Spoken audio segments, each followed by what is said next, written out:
नमस्कार, capital TV Uttar Pradesh का खास शो किस्सा यूपी का देख रहे हैं आप। मैं हूं राधिका राज। 22 जनवरी 2024 के बाद आज एक बार फिर पूरा भारत भगवामय हो गया। अयोध्या के राम मंदिर के शिखर पर धर्म ध्वज फहराया गया। खुद पीएम नरेंद्र मोदी इस कार्यक्रम में शामिल होने के लिए रामनगरी पहुंचे। इस बीच सपा मुखिया अखिलेश यादव ने सोशल मीडिया पर एक पोस्ट कर सबका ध्यान अपनी ओर खींचा। अपने इस पोस्ट में उन्होंने इटावा में बन रही श्री केदारेश्वर महादेव मंदिर का जिक्र करते हुए कहा कि मंदिर का निर्माण पूरा होते ही वो दर्शन करने जाएंगे। इस बयान के बाद से यूपी की सियासत गरमाई हुई है। इसी पर चर्चा करने के लिए मेरे साथ स्टूडियो में मौजूद है कैपिटल टीवी के executive editor Rajiv Kumar. Sir, आपका बहुत बहुत स्वागत। धन्यवाद। सर, एक तरफ जहां पर पूरा भारत आज राम मंदिर की बात कर रहा है, तो वहीं दूसरी तरफ अखिलेश यादव केदारेश्वर मंदिर की क्यों बात कर रहे हैं? क्योंकि वो वही कर सकते हैं। अखिलेश यादव अपने पैर पर कुल्हाड़ी मार रहे हैं। ये अयोध्या में जब भगवान श्री राम लला के ये प्राण प्रतिष्ठान हो रहा था मूर्ति का, तो उस समय ये क्या कर रहे थे? उस समय भी अपनी डफली अपनी राग, इनका अपने ही डफली बजा रहे थे कि नहीं नहीं, जब पूरा कार्य पूर्ण हो जाएगा, यानी भव्य राम मंदिर बनकर तैयार हो जाएगा, उसका सारा कार्य खत्म हो जाएगा, पूर्ण रूपेण जब इसका उद्घाटन होगा तब हम वहां पर जाएंगे। और अखिलेश यादव ये देखना चाहिए, इनको ये देख रहे होंगे कि जब सारा कार्य पूर्ण हो जाता है तभी धर्म ध्वज लहराया जाता है, और उसके लिए प्रधानमंत्री मोदी खुद गए, धर्म ध्वज लहराया भी, और उसके साथ एक इतने बेहतरीन तरीके से पूरी दुनिया को संदेश दिया कि भारत सनातनियों की भूमि है, यहां हजारों साल से इसी परंपरा का निर्वहन किया जा रहा है। और अयोध्या नगरी कभी जो पूरे भारत की राजधानी हुआ करती थी, जहां राजा राम हुआ करते थे, जिस राम राज्य की परिकल्पना के लिए सैकड़ों सालों से भारत के अंदर उदाहरण दिए जाते हैं, उस भव्य नगरी में आज फिर से पूरे हिंदू समाज के लिए एक नई राजधानी गढ़ी गई है। ये आध्यात्मिक राजधानी है। जैसे भारत की बात करें तो ये राष्ट्रीय राजधानी है दिल्ली में, लेकिन फिर भी उसके बाद भी ये माना जाता है कि इकोनॉमिक कैपिटल, यानी जो आर्थिक राजधानी है वो मुंबई है। तो एक आध्यात्मिक राजधानी भी होनी चाहिए। भारत जैसे सनातनी परंपरा वाले देश में एक आध्यात्मिक राजधानी होनी ही चाहिए। लेकिन इन लोगों ने क्या किया था, जो हमारी आध्यात्मिक राजधानी बनने की क्षमता रखती थी, उसका नाम ही बदल दिया। अयोध्या एक नगरी बनकर रह गई और जिले का नाम भी फैजाबाद कर दिया। अब उसे बदला गया। ये योगी की सरकार ने सारी व्यवस्थाएं बदली, और मोदी की सरकार ने, सेंट्रल गवर्नमेंट ने यह घोषित किया कि ये देश हिंदुओं का है, हिंदुओं का ही रहेगा। इसमें संविधान के अंदर कुछ शब्दों के परिवर्तन से हमारी परंपराएं नहीं बदल जाएगी। शब्द बदल दो। हिंदू, भारत हिंदू राष्ट्र सेकुलर नहीं हो सकता, ये कैसे कहते हो?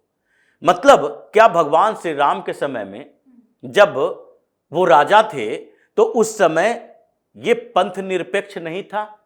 ये देश उस समय भी पंथ निरपेक्ष था, लेकिन हिंदू राष्ट्र पंथ निरपेक्ष था। ये उसी तरीके की बात है कि सेकुलरिज्म शब्द जहां से रोमन से आया, और वहां पर सेकुलर का मतलब, सेकुलरिज्म शब्द जहां से सेक्ट से आया है, इसका मतलब हिंदुस्तान में पंथ होता है, धर्म नहीं होता।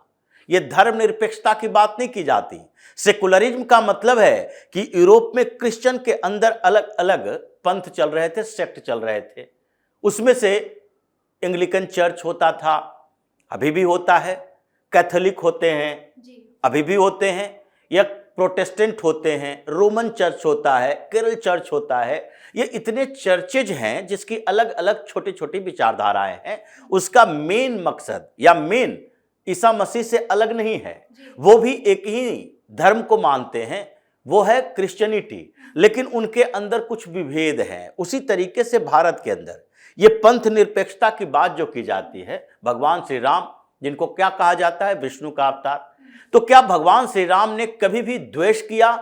शाक्त है उससे, यानी कि जो शिव का उपासक है उससे द्वेष किया? नहीं, वो खुद भी शिव के उपासक थे। भगवान शिव की उपासना करते थे, उनसे उनका कोई द्वेष नहीं था। यही सेकुलरिज्म है। कोई शाक्त है, कोई वैष्णव है, कोई काली का उपासक है, कोई माँ दुर्गा का उपासक है, ये सारे उपासक जो हैं वो अलग अलग पंथ रखे हुए हैं। यहां तो कबीर पंथी भी है, रहीम पंथी भी है। ये सारे पंथ को हम साथ लेकर चलें, इसी को पंथ निरपेक्षता कहते हैं, जिसको अंग्रेजी में सेकुलरिज्म कहते हैं। और इसको इन लोगों ने भ्रमित करके कह दिया सेकुलर कंट्री, मतलब हम धर्मनिरपेक्ष देश हैं, सारे धर्म हमारे लिए बराबर हैं। ये सारे धर्म बराबर कैसे हो सकते? क्या यूरोप के अंदर सारे धर्म बराबर हैं? क्रिश्चियनिटी ऊपर नहीं है? क्रिश्चियन डोमिनेटेड स्टेट है, वहां के सारे प्रधानमंत्री, राष्ट्रपति, कई देशों में तो ये बता दिया गया है, एक्चुअली में संविधान में लिखा हुआ है, क्रिश्चियन ही राष्ट्रपति हो सकता है, गैर क्रिश्चियन राष्ट्रपति नहीं हो सकता। जैसे पाकिस्तान के संविधान में है कि आपको सदर आला बनने के लिए, यानी राष्ट्रपति बनने के लिए, प्रधानमंत्री बनने के लिए मुस्लिम होना जरूरी है, गैर मुस्लिम उस ओहदे तक पहुंच ही नहीं सकता। ये भारत नहीं है कि राष्ट्रपति, प्रधानमंत्री, गृह मंत्री कुछ भी बना दो, किसी को भी बना दो, और वो हो सकता है उसमें से कुछ धोखेबाज में निकल जाए। उपराष्ट्रपति हम लोगों ने हामिद अंसारी को बनाया, हालांकि कांग्रेस की सरकार थी, लेकिन हामिद अंसारी ने बाद में क्या करना शुरू किया? वही हामिद अंसारी जो मुस्लिम अपीजमेंट की बात करने लगे, मुसलमानों की यहाँ सुरक्षा नहीं हो रही, मुसलमान खतरे में हैं। वही हामिद अंसारी जो कॉन्स्पिरेसी कर रहा था, भारत की छवि खराब करने की कोशिश, उसको हमने दो बार उपराष्ट्रपति बनाया। ये यहाँ की स्थिति है जिसे ये कांग्रेस के साथ साथ समाजवादी पार्टी ने किया। लेकिन खैर ये इतिहास है, अभी वर्तमान कुछ और है। अखिलेश यादव को ये पता है कि धर्म ध्वज की स्थापना में उनको इनवाइट नहीं किया जाएगा। ये पता है इसलिए क्योंकि भारतीय जनता पार्टी और सरकार जो यूपी और केंद्र में है, इन लोगों ने मान लिया है कि हिंदुत्व के मुद्दे पर ऐसे ये विपक्ष में बैठी वो पार्टियां जो मुस्लिम अपीजमेंट की पॉलिटिक्स करती है, उसे इनवाइट करके हम उसका सम्मान बढ़ाने की कोशिश तो करते हैं, लेकिन उसमें वो पार्टिसिपेट नहीं करेगा। इसीलिए ऐसे लोगों की औकात दिखाने का एक जरिया है कि इन लोगों को इनवाइट ना करो। ये मंदिरों में एंट्री पर बैन लगना चाहिए ऐसे लोगों के लिए कि भाई आप बाहर से जाओ, पूजा पाठ करो, चले जाओ, आप अंदर मत आओ, क्योंकि आप अंदर आओगे ये अंदर से प्रदूषित चीजें लेकर आओगे, क्योंकि आपके अंदर जो धीरे धीरे पॉलिटिकल मुसलमान होते होते आप आध्यात्मिक तौर से भी आधा मुसलमान हो गए हो। तो इसलिए ऐसे लोग जिसके अंदर आस्था ही नहीं है, जैसे कई मंदिर ऐसे हैं जिनके आगे लिखा रहता है गैर हिंदुओं का प्रवेश वर्जित है, वो नहीं जा सकता, क्योंकि उनका मानना है जिसके अंदर आस्था है ही नहीं, वो अंदर जाके पूजा पाठ मन से नहीं करेगा, बल्कि अंदर जाके भी वो कुछ गलत ही सोच विचार रखेगा। तो इसलिए अखिलेश यादव की स्थिति यही हो गई। इसलिए पहले तो इनकी औकात दिखाई गई, कोई इनविटेशन नहीं मिलेगा। अब इन्होंने जो अयोध्या से जितवाया, जो कि समझ लीजिए वो अयोध्या का रिजल्ट नहीं, फैजाबाद का रिजल्ट था, अवधेश प्रसाद, वो रो रो कर बोल रहा है, परेशान है, हमको तो बुलावा आएगा तो हम नंगे पांव दौड़े दौड़े चले आएंगे। क्यों रो रहे हो? ये उस समय तुम्हें सोचना चाहिए था जब 1-1.5 साल से तुम किसी भी आयोजन पर जाकर वहां बेहतर तरीके से अपनी बात नहीं रखे। बाहर में तुम राम मंदिर के होने पर सवाल उठा रहे हो, तुम उस मंदिर के बनने को लेकर सवाल उठा रहे हो कि ये देश की सेकुलरिज्म के लिए सही नहीं है, मुसलमान नाराज हो रहे हैं। तुम उस पार्टी से हो जिस पार्टी के मुखिया और जहां पर मुख्यमंत्री मुलायम सिंह यादव हुआ करते थे, तो उन्होंने उन राम भक्तों पर गोलियां चलाई थी, सरजू खून से लाल हो गया था। और वो व्यक्ति, वो परिवार अभी उत्तर प्रदेश में एक्टिव है और वो भगवान श्री राम के इस मंदिर के बारे में बात कर रहा है। दिक्कत अखिलेश यादव की यही हो गई। इन्होंने बड़ी बड़ी बातें कर दी, इन्होंने कोशिश की कि इस मौके का भी फायदा उठाएं। इस समय ये इटावा की बात कर लें, इटावा का केदारेश्वर महादेव मंदिर, ये इटावा मैनपुरी से आगे बढ़ता ही नहीं है। सबसे बड़ी दिक्कत यही है कि इसके सामने इटावा मैनपुरी सारा चीजें उन्हीं के आसपास ये करेगा और बात भी वहीं की करेगा।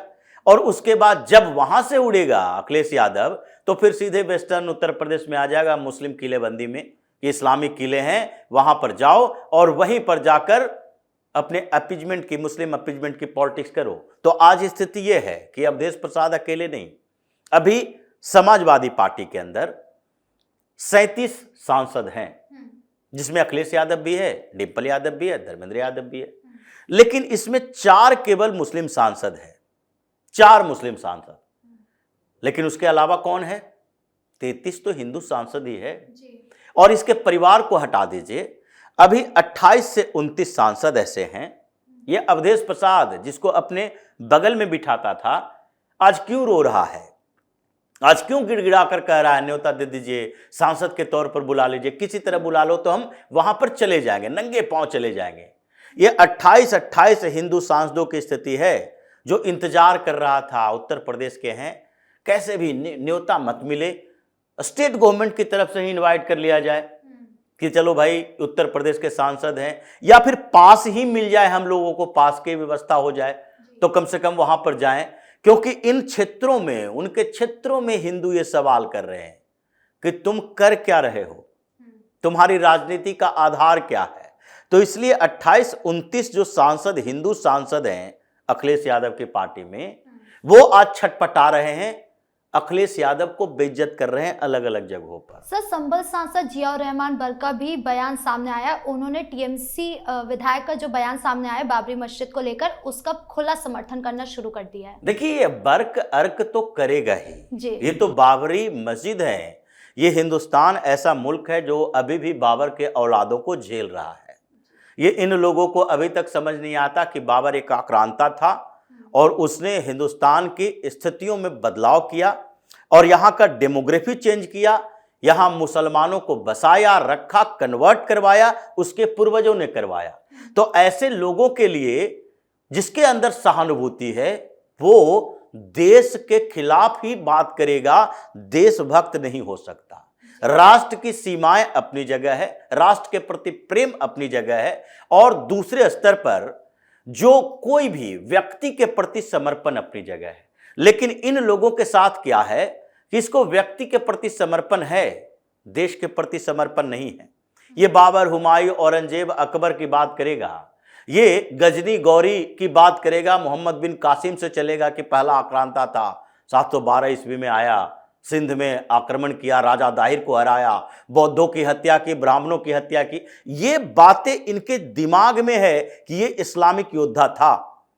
चाहे इसके पूर्वजों को तलवार के बदौलत मुसलमान बनाया, इनको अपने पैरों पर लिटाया, लेकिन फिर भी ये बेशर्मों की तरह अभी भी बाबर, अकबर, हुमायूं ही करता रहेगा, क्योंकि ये उन्हीं की पीढ़ी का अपने आप को मानता है और सोचता है कि भारत के अंदर कभी न कभी फिर से इस्लामिक सत्ता आ जाए। इस्लामिक सत्ता का मतलब लोकतंत्र में सत्ता उसी के पास होगी जिसके पास संख्या बल होगा, और ये जिन लोगों के साथ रहते हैं उसका संख्या बल, यानी कि छोटे स्तर पर ये जो गैर भाजपा सरकार बनती है तो आधी अधूरी इस्लामिक शासन ही होती है, जो अपीजमेंट इसका होता है। इसलिए अभी समस्या ये बर्क से नहीं है अखिलेश यादव को, अभी समस्या अखिलेश यादव को अपने हिंदू सांसदों से है, जो कि हर जगह पर एक्टिव है और बोल रहा है अखिलेश यादव अगर अभी नहीं सुधरता है तो अभी संसद सत्र शुरू होने वाला है, सर्वदलीय बैठक भी 30 तारीख को बुला ली गई है, 1 दिसंबर से शुरू होगा, और इस बीच यही सांसद अखिलेश यादव को सरेआम बेइज्जत करेंगे कि अगर मुसलमानों की पॉलिटिक्स करनी है तो सारे मुसलमानों को टिकट दो, हमें तुम्हारे टिकट की जरूरत नहीं है, अगर तुम्हारे साथ रहेंगे तो अगली बार में वही स्थिति होगी जो पिछली बार 2019 में, 2014 में थी। 5-7 सांसद के सीटों पर अखिलेश यादव सिमट कर रह जाएगा। जी, इस मुद्दे पर ज्यादा जानकारियों के लिए आपका बहुत बहुत धन्यवाद। धन्यवाद। तो एक तरफ जहां अखिलेश यादव राम मंदिर के धर्म ध्वज कार्यक्रम के दौरान केदारेश्वर मंदिर की बात कर रहे थे, तो वहीं दूसरी तरफ संभल सांसद जियाउर रहमान बर्क ने भी टीएमसी विधायक हुमायूं कबीर के बाबरी मस्जिद वाले बयान का खुला समर्थन करना शुरू कर दिया। यानी एक ही पार्टी में 2 धड़े तैयार हो रहे हैं। ना पार्टी ठीक से तुष्टीकरण की राजनीति कर पा रही है, ना ही चुनावी हिंदू बन पा रही है। अब ऐसे में माना जा रहा है कि समाजवादी पार्टी भ्रम फैलाने की रणनीति पर काम कर रही है। तो फिलहाल इस खास शो में इतना ही। वीडियो को लाइक करें, शेयर करें और चैनल को सब्सक्राइब करना ना भूलें। धन्यवाद।